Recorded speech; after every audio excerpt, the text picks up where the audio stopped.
Training, because she had done some runs but not any training, and the training concept transfers over pretty well, especially with software like Training Peaks and stuff. So I used her as a guinea pig. I was like, what's the worst that can happen? As long as we're structured and consistent.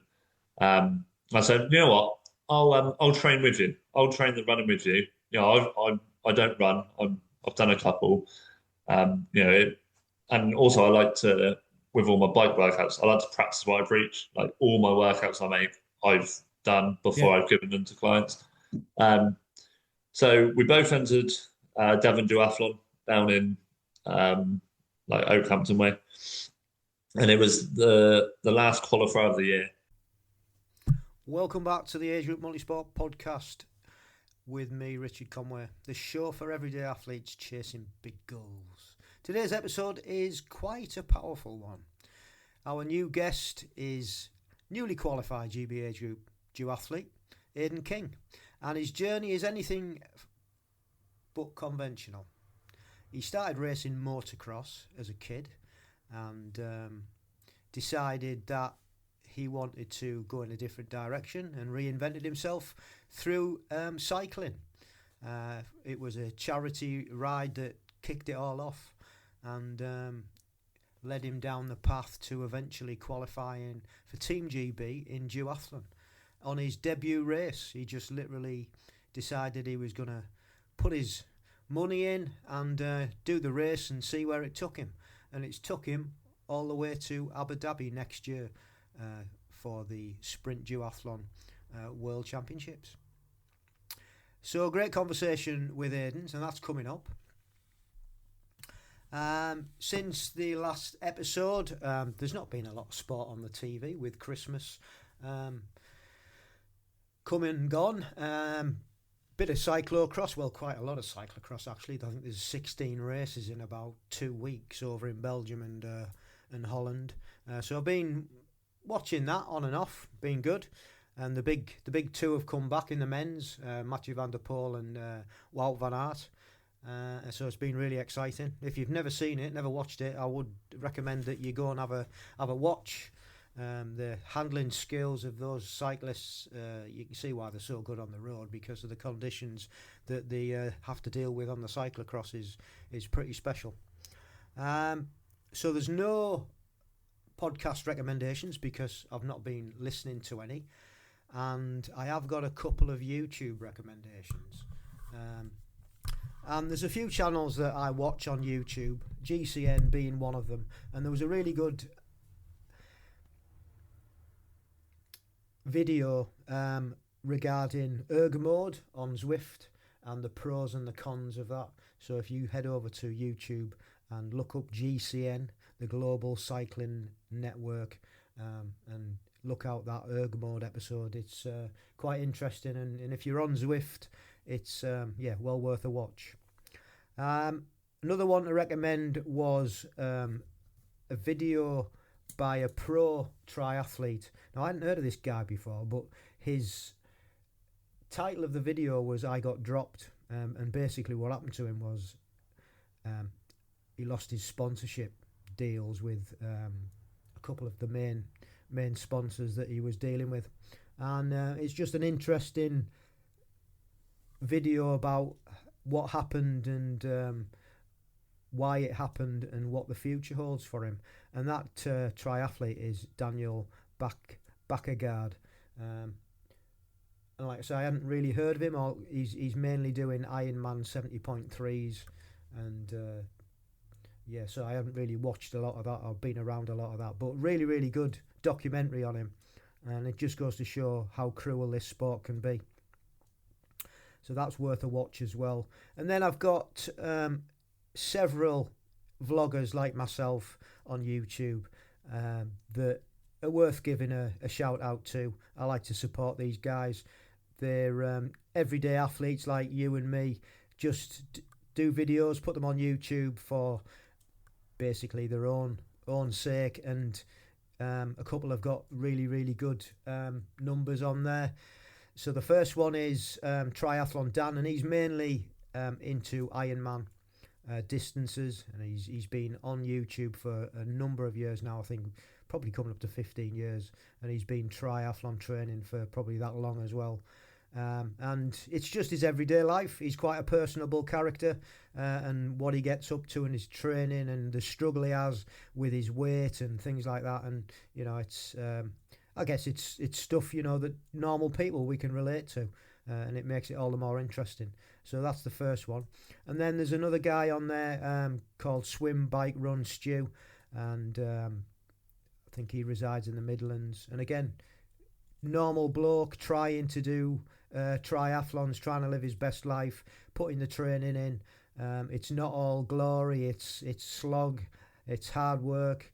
But it's just it's just life. They're trying to fit these things around work and everyday living, really. So a couple of really good podcasts. And then the third and final one that I'm going to say is a video vlog called Just Do It, and it's with one of the GB age groupers that we've had on the podcast, Mark Saggers.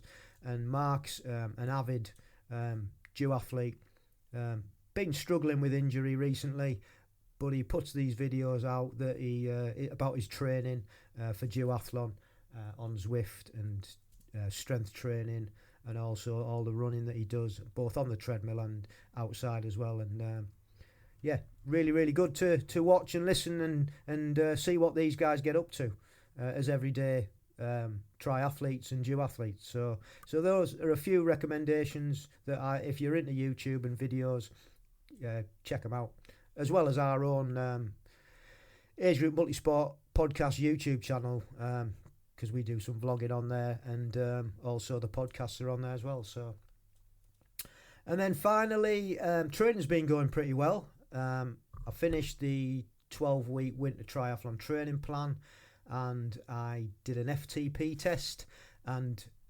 something's worked because my FTP went up by I think about 5 or 6 watts. So that was good. I haven't retested my run yet or my CSS on the swim. That's to come. It's been a bit difficult with the leisure centre being closed and stuff, and also with Christmas, like I said. So that's not happened yet. But the training's, we're fitting it in when we can over this Christmas period and New Year period. We're not getting stressed about it. We're doing little bits here and there just to keep it going, and then in the new year we'll start again with it in earnest. We've got the 10k New Year's Day race coming up on Thursday that we did last year, so we're looking forward to that, me and Mrs. C, and that'll be a great start to the year. So yeah, so that's it for now. Nice and brief this episode, so we're going to get straight into the main event, and I hope you enjoy Aidan's story, and we shall see you on the other side. More than sport in general, I've always grown up around two wheels. I raced motocross as a kid from 5 until 16, 17 when I had to start paying my way, and that soon takes the drive out of it. What level did you get to then, Aidan? So I did like sort of regional club level down here, and we used to go up like a little bit, sort of like Bristol, Caution, that way. And down here we had like 4 or 5 clubs, so we all used to race the different clubs. So it was a club level more than like semi-pro level or anything like that. But the key thing for me was I enjoyed it, and I've been very lucky, and my sister is also very lucky that our parents have always, if we've wanted to give something a go, like we've been able to. From even like I got into motocross because my dad did it, but even sports that my parents haven't been involved in. I used to play hockey in school, rugby, football, and then I broke the chain of the family motorsport line, shall we say, and got into cycling, which has kind of been a bit of a roller coaster. Like looking back on it now, it's definitely had its probably more downs than it has ups until Right. like sort of the recent years. And what Uh, made you get into cycling then? How did that come about? so I gave up motocross at 16. I finished school, went to catering college, and very quickly, sort of from work experience in my first year, got a job in a kitchen alongside college. Um, and for those that know the industry, it's not known for its social hours and having every weekend off. So I over the years I put on a fair bit of weight. Um, lack of exercise, not eating properly, not only like eating junk, but just not eating properly. Um, and then sort of, well, what are we now? 2019. My head chef at the time said to me, "Should we do a charity cycle ride?" Because we were trying to raise some money for one of the local cancer charities that worked with one of the restaurants I was in. And I thought, oh, yeah, all right then, how hard can it be? And I bought a cheap road bike. I think it was off of like Evan Cycles or something. Like I had no clue what I was doing. Like I'm tall. I'm 6'7", so Oh. I was like, I'll just order the biggest one I can get. Yeah, And yeah, it was funny enough. I've actually still got it. It's my turbo trainer bike now. But yeah, it wasn't right. Let's just put it that yeah. way. But it got me around. We've got an event down here called the Nello, which is like a charity ride that happens every year for a restaurant owner who passed away in Topsham.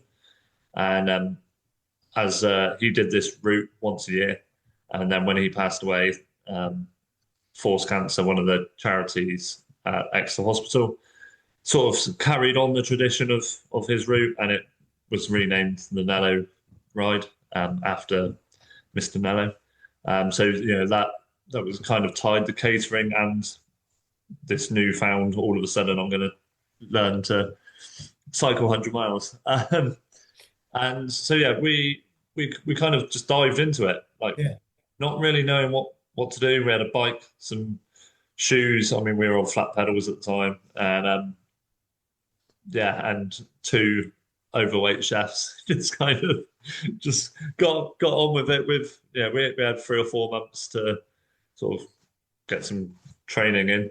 I do that because now I train properly. It was not training, but we got some rides in, and yeah, so it all kind of went from there. Really, that's how I got into it. But that gap between motocross to the start of cycling was a good 6 years, six, Right. 7 years. So yeah, I wasn't in the best of shapes. Yeah.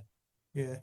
Well, I mean, it's funny how these things work. Now, I say this quite often that, things conspire to get you to where you need to be, don't you? You know what I mean? At that point, you needed obviously to get a bit fitter and lose weight and stuff. So it was great that opportunity came up, and then you found your love of cycling, I guess, from there. So how did it go on? What was next?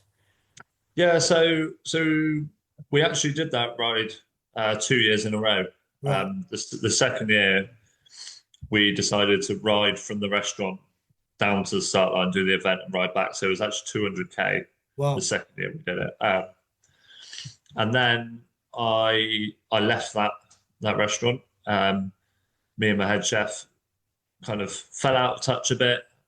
He then ended up just not, putting the bike away, so to speak. He did some bits in the gym, but sort of we kind of went separate ways then. Whereas I got hooked, he kind of hadn't.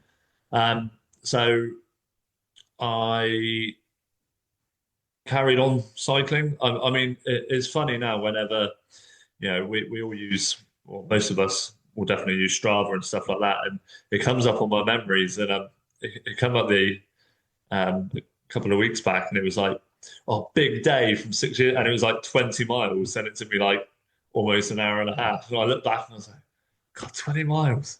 I'm like, but looking back, I can picture it like it was, I was so chuffed to do that Yeah. big ride at the time. And like I look to where we are now, and doing 400k solo rides in a day and stuff like that. But yeah, so I just carried it on for a couple of years, and then unfortunately I got knocked off by a car just on a local ride, and physically I was cut up, and I was actually on my lunch break, so I was riding back to work, and physically cut up, but I don't know. After that, there was just something sort of clicked in my head, and there was just no road confidence whatsoever there. So I actually gave up road cycling for 3 years, which fell at the time of COVID. So I was off work because it was I was in that limbo period where hospitality wasn't included in furlough. So I was off work looking for some warehouse work just because I needed some money to tie me over. So not exercising and sort of stress and eating and that, I put on a little bit of weight again, nowhere near like where I was. So I was 110 kilo before I started cycling, and now I'm 80. Yeah. So which is not very heavy for a big bloke like you, is it? 6'7". I mean, it's yes, no, but yeah, I keep getting reminded that by my parents, but I am a healthy BMI, so we're all good. Well, that's the main thing, isn't it? So I actually took up mountain biking then, and this probably didn't help me physically, because the way mountain bikers socialize is out on the bikes and then to the pub for burgers and pints, which was very different to what I was doing as a road, or even just as a recreational cyclist. Yeah. Just going back to your recreational cyclist as a roadie, were you involved in a club or anything, or did you just go out on your own? So I didn't. I've always been. Again, I think it's the chef thing. Yeah. Like, we have such a small team, but everything else I do is I just sort of get in a tunnel. So I've always been sort of tunnel vision. So at first, I wasn't a member of a club for a good few years. And then I started the mountain biking, and I sort of had my mountain bike mates, and we kind of formed our own little club. Yeah. And I've always been quite creative and expressive person. So like, I use social media quite a lot. When I was mountain biking, I started YouTubing and that sort of stuff, which I still do bits of now.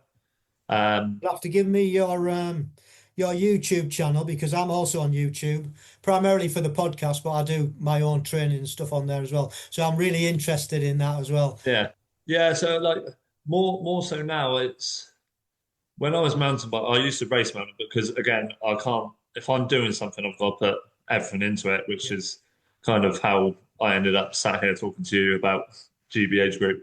I put all my eggs in my basket, so to speak. And so when I was mountain biking, I would race weekends, like in mini enduros, sub enduros, that sort of thing. And I would just like vlog it and go out with my mates and film them, film me, and we just have a laugh. But so that basically summed up COVID, because that's literally all I was doing, because I did get put on furlough. But the condition of that was I couldn't work as well. So it was one or the other. So all of a sudden I had, all this time. And it's funny, isn't it? Because people always say, oh, I'm always working, blah, blah, I can't wait to retire or have the time off. Like 2 weeks in, I was like, I'm driving myself mad here. Yeah. Going up, well, I need to do something. So COVID was sort of mountain biking, and then furlough was coming to an end. It was 3 weeks before I was due to go back to work, and 2 weeks before the first round of the Southern Enduro series. And I went out for one last training ride, come off, and completely snapped my collarbone. Oh. Which wasn't ideal, because I couldn't race, but it also meant that recovery, I wasn't going to be fit to go back to work after having all this time off because I was messing around on my bike. So I kind of had to make a decision there of what I wanted to do and sort of this kind of risk versus reward sort of situation. And I went down the path of I can't afford to be off work. I've got rent to pay, I've got bills to pay. I can't afford to be off work. I had injury insurance, but I mean, there's covers day-to-day life that doesn't cover enough for everything. So I actually gave up cycling completely it was just over a year. And if you haven't already gathered, I'm quite easily influenced. So I had a friend of mine, sort of 15, 16 months later, it was January. He had started a charity. So he had stage 5 bowel cancer. And he started a charity that gave bikes and equipment to people affected by cancer to help with rehab. Okay. So he was based down in Plymouth, delivered bikes all over the UK. Fortunately, the charity is no longer going, just through funding and grants. But so he messaged me, we got chatting, went down for a couple of rides. I used to volunteer at the charity as well. And then randomly out the blue, he was like, I want to do Land's End to John O'Groats. And in July of the same year, it was the 5-year anniversary of him being cancer-free. So he was like, I know it's not a lot of time, but should we do it? I was like, I haven't even got a road bike. I'm like, yeah, all right then. So anyway, I went back on Evans and bought another road bike. And by this time, obviously doing the mountain biking, your mental mindset on road bikes at that, because obviously you'd been knocked off, and that I can imagine. I've never been knocked off, touch wood, but I can imagine how psychologically that can become a life. It sort of makes you realise how mortal you are, doesn't it, when something like that happens? Yeah, I mean, I was quite fortunate that my knockoff wasn't, I didn't need to go to hospital. I didn't have any. I was just cut up, and I was more annoyed that the driver just drove off more than anything because it was just like I mean, it's not a back road as such, but a quieter B road. But in all honesty, I completely blanked that from my mind, and I just got excited by this prospect of cycling Land's End to John O'Groats. Bought a bike, a road bike again, because the few times we had cycled, I had been on my mountain bike, which I ended up selling to get my road bike. It arrived, and then I was like, oh, right, better do some training. And that's where the thought come in. I was like, well, hang on a minute. I gave up because I had no road confidence. And that's actually where I joined a local cycling club, because I thought the best way for me to gain confidence is to be with people. So if something was to happen, I'm not on my own. So I joined my local cycling club, and actually one of the guys from the club ended up coming on the jog with us. So there was 7 of us. I only knew 2 of the people, and we all kind of met the day before when we were loading up the van, and that's we sort of got to know each other a little bit. But until you meet someone in person, you can't really get to know anyone. So it just kind of sprung around. So that was January, and then we ended up doing it early. So it was end of April. We set off 17th of April. We left Land's End, and it was meant to be raining on that first day, and we didn't. It didn't rain. We didn't get wet, and we were always a day ahead of the rain. So we did it in 7.5 days. Wow. And it was nice. So one of the guys that I still stay in touch with, Darren. So he's really handy with maps and stuff. So he made our route. So we didn't do the official route because it's A30 and stuff like that. So we actually made our own route. So it was longer than the official route, more climbing, but we definitely got to see a lot more. sort of going over into Chepstow, and ended up going up to the Lake District and up the Struggle. And, Probably safer. yeah, well, yeah, that's the thing. And also, so we had a volunteer for the charity volunteered to drive like the support van. So we stayed in travel lodges and hotels. You know, it was all planned. It wasn't like bike packed, because I mean, I'd never been to Scotland. So the fact that the first time I was going to Scotland, I was cycling there, was just absolutely nuts. But even looking back now, and I've done a fair bit of like ultra stuff and racing and whatnot, it's still by far one of the best like trips I've done. Yeah. Was it quick? No. Like, did it have its moments where we were getting frustrated with each other? Definitely. But like, one of my photographer friends came up for the last sort of couple of days in Scotland with his drone and stuff. And like, I look back at the photos and the videos, and yeah, it was by far one of the highlights of like my cycling career as such. Yeah. Like so far, it's really worth doing. And then it just snowballed from that. Like, that was it. I was completely hooked. And that's what it's all about, isn't it? Making memories along the way, you know. Otherwise, what's the point? And being able to look back at fantastic, like you say, footage and photographs, and you know, it generally spurs you on to go and do other stuff anyway. So what happened next? So on the way back, I got talking to Darren about the whole concept of doing an Everesting. I had never heard of it. Okay. So there we were, driving back from Scotland, Googling it. It's like, oh, well, that'd be, again, it's one of those things where it's just you. Like, I can go out and it's me, my head, and my legs. And just sort of pushing that limit for myself is something that I've come to have a really weird obsession of doing. So we got back, and well, I had the idea that I wanted to do an Everesting in my head. I had no clue, other than riding up and down the same hill lots. I had no clue sort of what it would take. Obviously, I was on a massive buzz from just doing 7 days back-to-back cycling, which was by far, like, they were all pretty much like my biggest cycling days, all 7 days, let alone back-to-back. And I got home, sort of unpacked and all that stuff. And then the week after, I was like, right, let's look at this Everesting.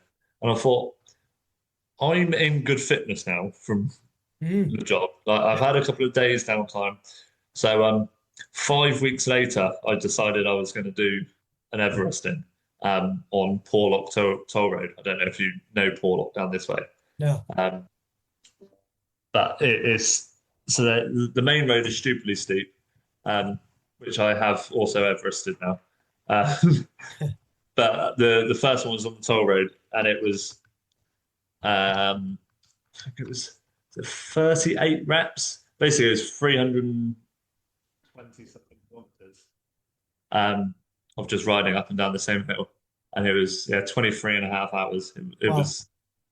It was a long, lonely day on the bike. But weirdly, I went through dehydration, like hallucinating things chasing me down the hill in the night. Like, I was not in a good way.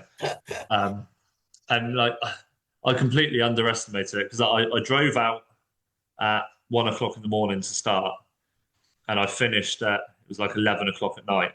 And I thought, oh, I'll be all right to drive home. I literally drove to the bottom of the hill. I was like, nope, pulled in a car park and went to sleep. And so after that, I've kind of got addicted to the like solo sort of endurancey stuff. So I went on to do another 3 Everestings, one of which indoors. I was lucky enough to join a group of guys. So we tried to break the Guinness World Record for the most Everestings done in like a group event. Okay. So I came up to this climb in the Peak District called Peaslows. There was 98 of us on the start line, and we needed, I think it's 54 for the record, and we got 52 or something. We were like really close. And I guess with all my Everestings, I've said I'm not doing any more. And I've gone on to do some more. Um, but they did the record attempt again the year after, and I didn't go. They didn't get it. And then this year, the third year of trying, they did get it. Oh, wow. And I was like, oh, wasn't there? But yeah, so this sort of obsession with pushing myself to the limit, I guess similarly to how it all started, like just having nothing to worry about other than like myself, I think is a big thing. Yeah. And from that, like charity is what got me into cycling. I got a bike for a charity event, so I do naturally find myself doing these crazy things, raising money for charity. So I did a 24-hour ride to see how far north I could ride from Exeter. Yeah, and like stuff like that. I've ridden the perimeter of Exmoor and Dartmoor in a ride, which was stupid because I did it in October. But just stuff like that. Yeah, I don't know if it's lack of preparation or just for some reason, sort of February and October seem to be the times when I do these things. Yeah. Yeah. So yeah, it's just snowballed. Like from that first charity ride to doing the jog, and it's just always snowballed. And then then the end of this year, the running came into play, and now that's snowballing as well. Right. So let's talk about that then. How did that start? So in like June, July, so I had a good TT series. So I race road bike TTs. Yeah. So I've done national Welsh national 25 national road bike champs. So I've had a good season like on the bike with no running. I used to run a little bit in school, like cross country, but nothing since like primary school, secondary school. And I've dabbled from time to time, like done the odd like 5K and then complained that my legs hurt the next day and not done anymore. And then I had some life stuff and health stuff, which meant I was off the bike for a couple of months. And I was like, I can't just sit here because I'm at that spot now where if I'm not doing something, I just drive myself mentally insane. I have to be doing something. Yeah. So I started going to the gym, which again, I've always hated the gym. I've never been a gym person. No matter how many times people tell me strength training will help you so much, I could not get in the gym.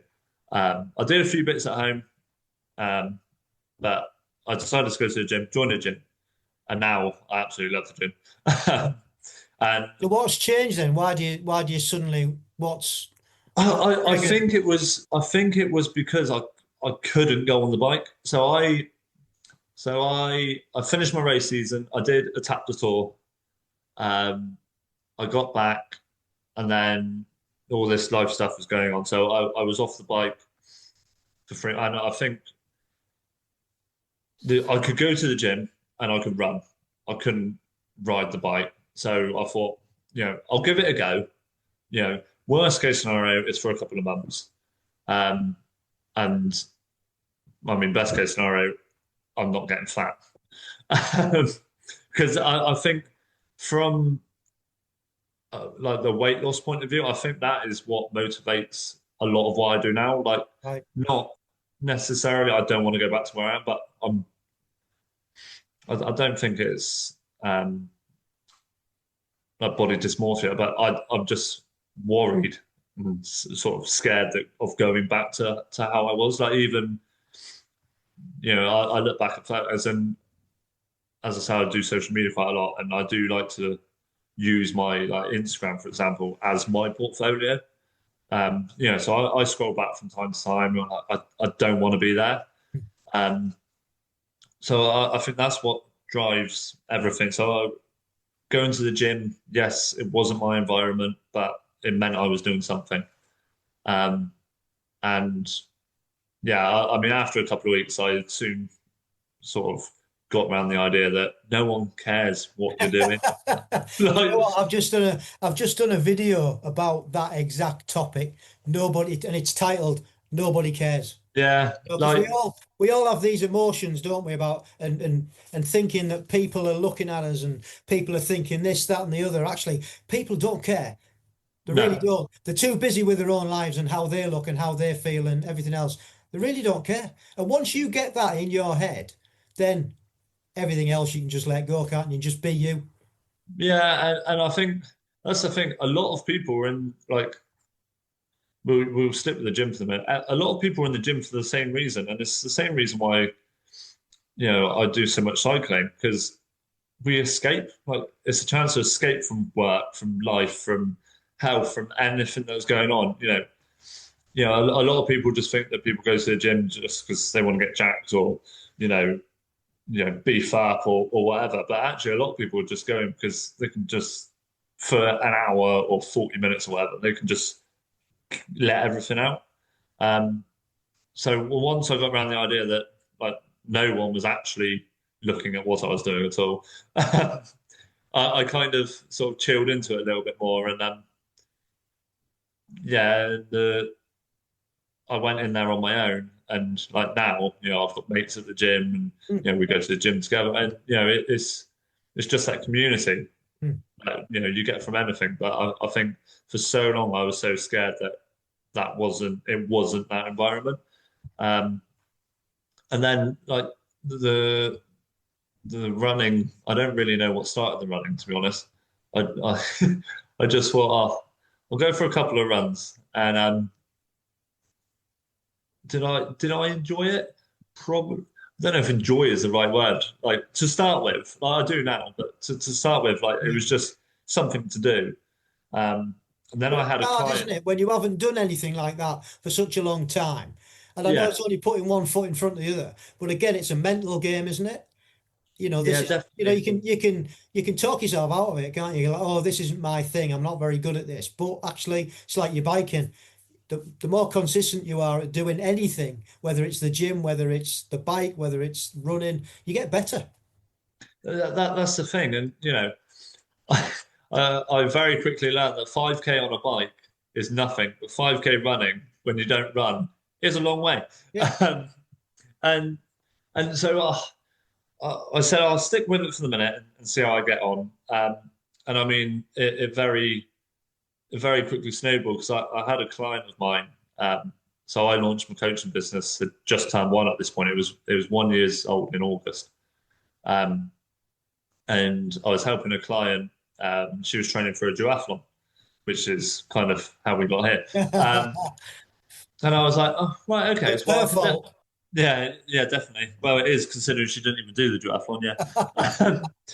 So I said I would help her with the cycling um, because I've been a cycling coach for a year, and I was like, I could guinea pig some like run like use you as a guinea pig for some run training because she had done some runs but not any training, and the training concept transfers over pretty well, especially with like software like Training Peaks and stuff.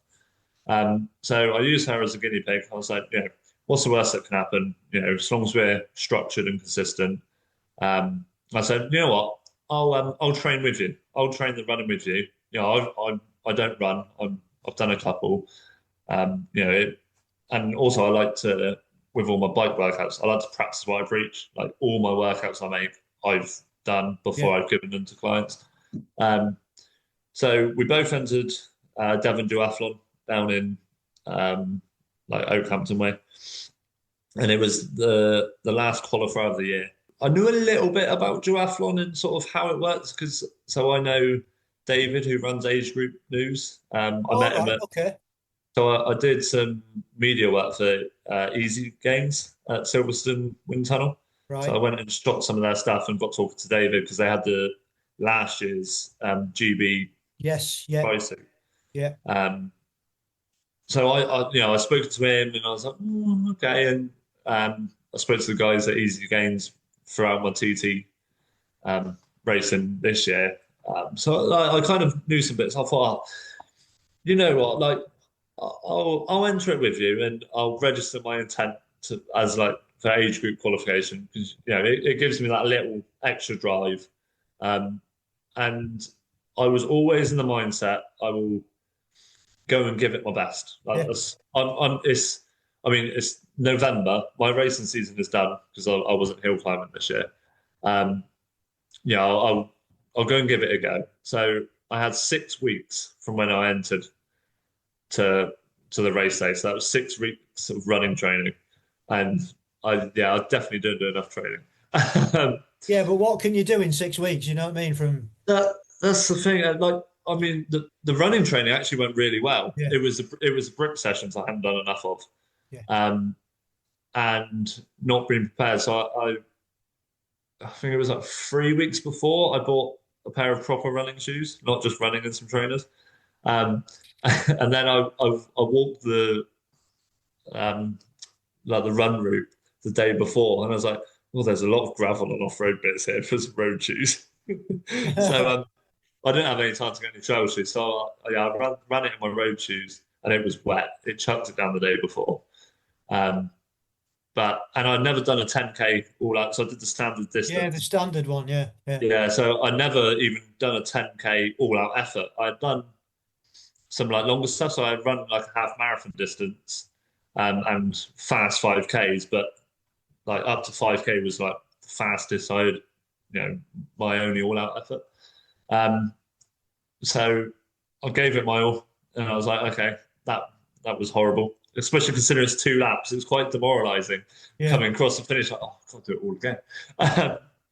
And then, but I knew I was strong on the bike, even though I had time off on the bike.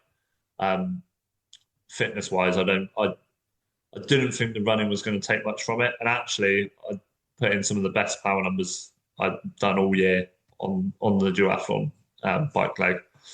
And then, that's where it suffered, getting off the bike and running another 5K. I got about 500 meters in. I was like, oh, this is all right. And then all of a sudden, my legs were like concrete. That's normal. And it's just, I think I did 2 brick sessions, like leading up to the duathlon, which I knew wasn't enough, but I didn't have a lot of time. That's my excuse anyway. The thing is, you've got to be where you are, aren't you? You know what I mean? Well, exactly. You only had that time to prepare for it, because it was a last minute decision, wasn't it? 6 weeks, and to do what you've done is, amazing. And it just, the background that you've got on the bike, your endurance, fitness, and coming into running, it's incredible what you've done. But it must stand you in good stead going forward for what's to come, if you're just scratching the surface now after 6 weeks of training. I mean, also I've done a lot of training since the duathlon. It's been over 2 months, and now I've joined a run club, and I've got half marathons and stuff next year, because I booked those before I even heard about the GB spot. So my age group is different next year than it is this year, because my birthday's November. So I think I finished. I think I was 6th in age group at Devon Duathlon, which put me 3rd in the age group for next year. Right. And a mate of mine that I know from racing messaged me, was like, "You do realise you've qualified for Abu Dhabi?" I was like, "Shut up." So you hadn't realised? No. And then I looked on the David had sent me the link before, and I had a look. I was like, "Oh my god!" I was like, "That can't be right." I was adamant until I got the email from the team manager. I was like, "Nah, it's not happened. It's not happened." And then I got the email. I was like, "Oh, okay, this happened." And now I'm like, "Oh no, like I'm gonna have to rejig my entire race season next year now." Because I mean, it's too good of an opportunity to not put all my eggs into. So I mean, I was going to do some. Well, I still am. I'm going to do some bike packing and stuff next year.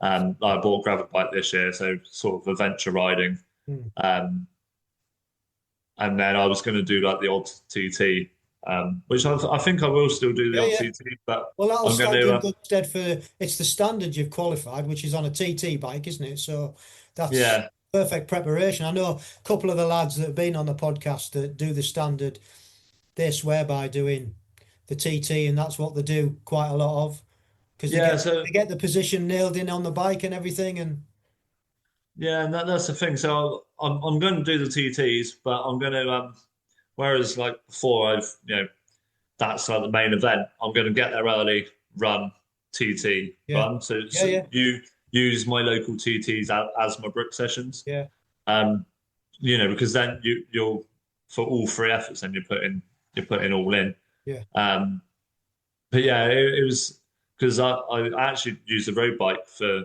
the qualifier this year. And I started in the first wave for some reason. I'm guessing they do it on age. I'm I'm assuming because there's no other reason why I'd be in the first wave. Um, but yeah, so I started in the first wave. I think it was like 19th off the 10K run, and I come into the bike. I think I was fifth into T2. So I was like that was a strong bike leg, and then I yeah, forgot that I had to run another 5K, and I was like, oh no, and everyone was coming yeah, back past me. yeah, Um, yeah, it's just I'm looking forward to next year now because I have got my different bits on. Like I've got some bike packing trips. I've got some half marathons. I've got some like London 10K, which will actually be quite good because it'll be a all-out 10K effort.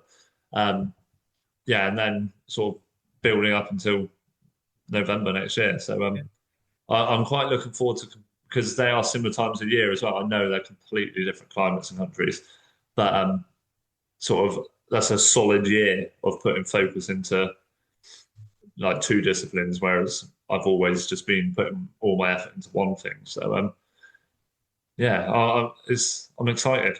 yeah. I mean, it's just a different way of training. Um, just splitting it all up and making sure. I mean, definitely keep on with your strength Yeah, sessions. You know, your bike you've got pretty much nailed. There'll be improvements there. I mean, when you get really into it, you'll start getting your bike fit properly and getting aero and everything. You know what I mean? There's all sorts of things that you've probably done already as a TT rider, you know, to some degree. And then it's about doing the brick sessions and coming off the bike and getting used to that side of it and getting your transitions nailed quicker and you know because that's free time at the end of the day. So yeah, yeah. There's definitely a lot to learn. I've been quite fortunate with my TT. I say career, it's not really a career, is it? But yeah, my TT racing that I work with a bike fitter, not just as a rider, but also my coaching business. We're sort of collaborated together. yeah, So I've been really fortunate with that, and I've been to Silverstone.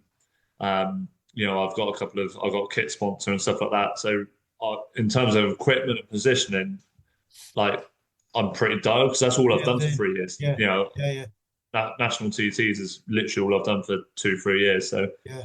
a lot of money, firstly, and Well, it time and is. I mean, effort. it's not cheap. None of this is. But what else would you spend your money on? That's what I always, when people say how much on a bike, I said, yeah, but Yeah, I don't drink, don't smoke. You know, I don't do anything else. I just do this. That's it. yeah, that's exactly it. I work, I spend time with my family and Yeah, my partner, and then I train. yeah, Like, that's it. yeah, so yeah, I mean, the biggest thing is going to be training and doing the brick training. I mean, I didn't even get my tri suit until a week before the event. So like, even my brick sessions before the event were so I would do a park run, like flat out park run to my car, hop in my car, quickly get changed, get on the bike. So I mean that I went into transition. I did two practice transitions in my like garden, like running into my garden, do a transit, and like that was literally it. Like I got there and I had no clue like where to put my bike, what happened. I was like, I have no clue, but yeah, it somehow managed to well get me here. Congratulations. And, you know, like I said previously, all your hard work previously, what you've done has really paid off because it's stood you in good stead for your background fitness to be able to actually go and do this and qualify. And having the tenacity really just to give it a go and stick your £14.50 in and just see where it took you, and it's why not? That's a great attitude to have in my book. Just give it Well, a go. that's the thing, like people, like my family said, like, are you going to go? I was like, yeah, of course I'm going to go. Yeah, Like, it's I'm actually quite fortunate. One of my clients is out there, and the venue is 15 minutes away from his house. So he's going to help me organise sort of getting there and flights, and he's going to see if I can stay with him. If not, he's going to sort me out with like where to stay and whatnot. So, brilliant. and I'm going to go there and make a week of it, spend some Yeah, time with him, see what's out there, um, and yeah, just literally throw all the eggs in the basket because you know. I entered it on a whim, and here I am. So yeah. go and like what got me in this mess. Just go and try my best is all you can do, right? Absolutely. And you don't know, you might love it, you might hate it, you might want to continue and carry on, you know, in the future, doing more races. Have you got any plans to qualify this year? Any races to Um, qualify for, well, not so this year, for next year, for 2027? I haven't properly looked at like I don't even know when the duathlon season like runs. I literally Yeah, have no clue. So I'm gonna have a look, and I enjoyed it, and that was my first one. So I think with more training, and I'm going to go and give it a good go. My swimming is awful, so that's well, that's triathlon out the window for the That's minute. it. That's the beauty of multisport, isn't it? Because there's always something, and I say this a lot on this podcast. There's something for everyone. If you don't like swimming, duathlon. If you don't like running, there's aquabike. There's all sorts Yeah, of different things. There's 4 different disciplines that people can have a stab at, and they're all as yeah, valid as everything else. There's even I had a go at cross duathlon this year at the World Champs in Pontevedra, and I'd never done that before. yeah, And I loved it. It was just like, again, totally different experience. Put my money in, put my time in, and rocked up. And it was one of the hardest things I've ever done, I've got to say. But you've got to give these things a go. no, yeah, definitely. I think I we didn't have the best start as a family to the year. We lost my nan and granddad, and Yeah, one of the biggest things that they always said was, if just try something, yeah, try it, and if you don't like it, don't do it again. You yeah. know, and I think that's something that I've always done anyway, but even more so now is just you know what have you got to lose? Like you said, £14.50 in. There you go. And look at where it's got you. Well, yeah, exactly, and yeah, and next year hopefully more of that. And I might have a swim coach coming on board through the business. So Oh, I saw from your email that you've got your own business, Aidan King Coaching and Fitness. Yeah. Aidan King Coaching and Fitness. Just tell us a little bit about how that came about and what it entails. So I started my quest to get out of catering, um, and I've been fortunate that I'm in a workplace now where I have a good work-life balance. So I entered.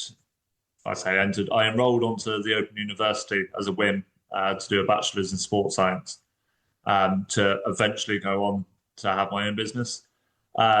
Working with my bike fitter and the peer pressure from my family, should we say, um, I did some sort of interim quicker stuff, so like training Peaks University and stuff, to get sort of ahead of the game. And then I launched my business with a few sort of guinea pig clients that I knew from racing and I've raced against and friends. Um, and it kind of snowballed. So it's just over a year old now. And it was Aidan King Cycling Coaching. And I rebranded it. Well, I was going to rebrand it in January, but I did it in November because Right. I got the new website and stuff sorted. So So just tell yeah, us the website name. it's akcoachingfitness.co.uk. Okay. Um, And are you on Facebook and Instagram under that? yeah, it's all under the same. So AK Coaching Fitness. And the whole point of the rebrand was again where the running kind of come into my life, was to offer more than just cycling, because I very quickly realized that solely focusing on cycling coaching wasn't going to put me in a position to get out of catering. It wasn't going to be enough to support my life. And then I've actually now gone on. So I'm still at uni, and I've enrolled into a PT level 3 and 4 course as well, to sort of go with that. So that's where the coaching and fitness sort of come from, because it allows the scope to expand that over the next sort of coming years. So. And have you any plans to, because obviously your background as a chef, have you any plans to go into like diets, nutrition, that side of it, or cooking tips and food and health and that sort of? Yeah, so I do have a WhatsApp community that I promote on my business Instagram, where I do share recipes and because I went through a stage like cycling nutrition is so expensive. And I'm really fortunate that I work with some brands that brings that cost down. So, I'm a stockist for a brand called Sturka. I work with a company called Pure Sport. But before all that, I went through a stage of making my own nutrition, so making my own roast bars, my own protein bars and stuff like that. So, those recipes I share with my clients, my friends, social media. And I built this sort of WhatsApp community where other people also can, put in their recipes or, bike snacks or running snacks and stuff like that. And it is more that I want to do with the nutrition side. Bit like PTing, I can't really do much until I have a qualification. But my PT 3 and 4 also includes a accredited nutrition course. So cool. Sort of, and it's all online. So I'm hoping by June, July 2026, that should all be done and dusted and qualified. So excellent. Well, it sounds like a really nice, like complete package that you've, with for one reason or another, it sort of just seems to have, like as these things do, just comes together. And hopefully you can get out of your day job and make it full time. So good luck with it. Thank you. I've that sort of whole package is kind of what I've wanted, especially with the running and the duathlon. I'm hopefully having a swimming coach come on board. Not only to help me but also via the business. So we can then offer some triathlon stuff between me and her. And I work with a sports therapist as well, so my clients get discount with her clients get discount with me. I think it's just being a small business, it's important to celebrate other small businesses. Yeah. So that's why I try and collaborate with people where I can, because I wouldn't be doing half of what I have now without the people that have helped me along the way. Like my bike fitter, again, another person I collaborate with. Without him pushing me or allowing me to use this studio for testing my clients, I wouldn't be doing any of it. I would just maybe be another wannabe online coach, but I'm really fortunate that I've got a space where, I can have my consults in person. I can test my clients. I've got stock of nutrition that they can come and see and try out and stuff like that. So, it's a growing business and a growing brand. Like, it's more than just me behind a computer. It is the aim. Cool. Well, sounds exciting. And like I said before, good luck with it all. And what was your YouTube channel called? I'll speak it out. I need to rename it because it was Aidan King Cycling Coach. So it'll be AK Coaching Fitness or AK Coaching. Is it taken down or is it still up? It's still up. Yeah. I just need to rename it. I'll I double check what it is now before I rename it. Like I said, the rebrand was going to be next year. Yeah, so it's currently AKC Coaching. Okay. But I do need to rename it, but I can send you a link of what it is. Well, listen, that's about a fantastic story, and thank you for sharing it with us. And I shall see you out there because I've qualified as well to go, and we're really looking forward to it.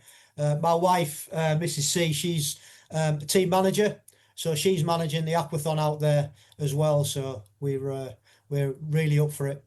So we'll see you out there. So all we've got left now is the quick fire questions, and the first one is, what's your favourite bit of kit? Oh, Oh, this isn't very quick fire, is it? It's all right, don't worry. I mean, it's changed. Currently, it's my running shoes, I think. What running shoes did you go for in the end?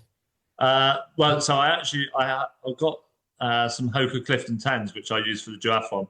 But since then, I've got some Adidas Evo SLs, which are like my day-to-day shoe. Yeah. Yeah, I love them. Yeah. They're comfy. I don't really think you can get a bad running shoe these days. I think Yeah, they've all lifted the game, and it's just what you prefer, isn't it, really? yeah, definitely. Yeah. Cool. Um, what's the best bit of advice that you've been given? Give it a go. Give it a go. Yeah, give it a go. Absolutely. That's a great bit of advice. And what does a week of training look like for you at the minute? Well, I'm currently injured, so Right, what's your injury? I've just got a slight hamstring strain. Running. Well, from doing too much, too much close together. Now that's the thing. That's where you've got to rein in and be more. And as a coach with his own business, that's what you'll be saying to your athletes. You've got to take that on Yeah, board and just yeah, try and rein it in. And it's not easy. It's really, really hard.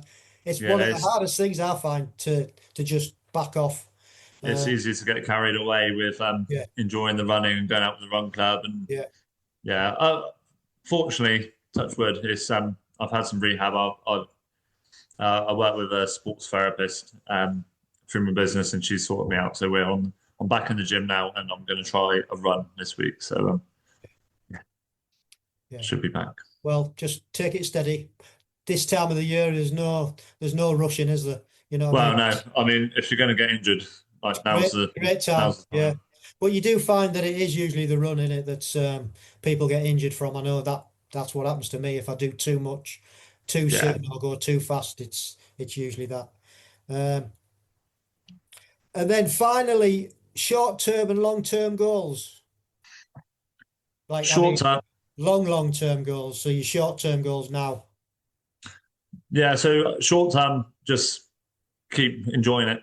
Like that's literally what's driving me at the minute. Just having fun and try it. Long term, I mean, if you asked me at the start of the year, it was going to be more national TTs. Whereas, yeah, I don't really know at the minute. More duathlons definitely is on the cards. I mean, the fact that I qualified for World Champs next year is definitely filled me with some boosts. Long term, I would like to get my swimming up to a level where I can do some. I've always said, like, I've got a fair few years yet, but I've always said by 40, I would like to do an Ironman. Right. So Well, it's a goal, isn't it? it's a goal. Which Just drives got to us get on. started. That's what you need, I think. Just have that goal, and you've got plenty of time to work on your swim, get in there, get it cracked, and I'm sure Yeah, you'll smash it with the attitude that you've got or you've had on your biking and your TTing and all that. It's just transfers over to the other sports, doesn't it? So yeah, you've got the right mentality, and yeah, you'll be fine. So, yeah. well, listen, thank you ever so much for spending this time with us this afternoon. I really appreciate it. Really enjoyed chatting to you and enjoyed your story. So yeah, thank you for coming on the pod. Thanks for having me. So that wraps up today's episode of the Agegroup Multisport podcast. A huge thanks again to Aidan King for sharing his journey. Interesting as he stepped away from sport due to rebuilding his confidence and accident on the bike. And then now preparing to represent GB in 2026 at Agegroup in Abu Dhabi. It just shows you that life isn't always linear, and sometimes it takes us off the path that we think we're going to stay on and diverts us to a different path and a stronger path. So if you're taking something from this episode, please do share, leave us a review or send it to someone who you think would like to hear it. A big thank you to all you listeners who've stuck with us over the last year. It's been a great year. We've had some fantastic guests on, and it's been a real joy to do this podcast again this year. And we're looking forward to another year next year. So wishing you all a happy new year, and I hope you have a good one. So don't forget, stay safe, keep training, and love the process.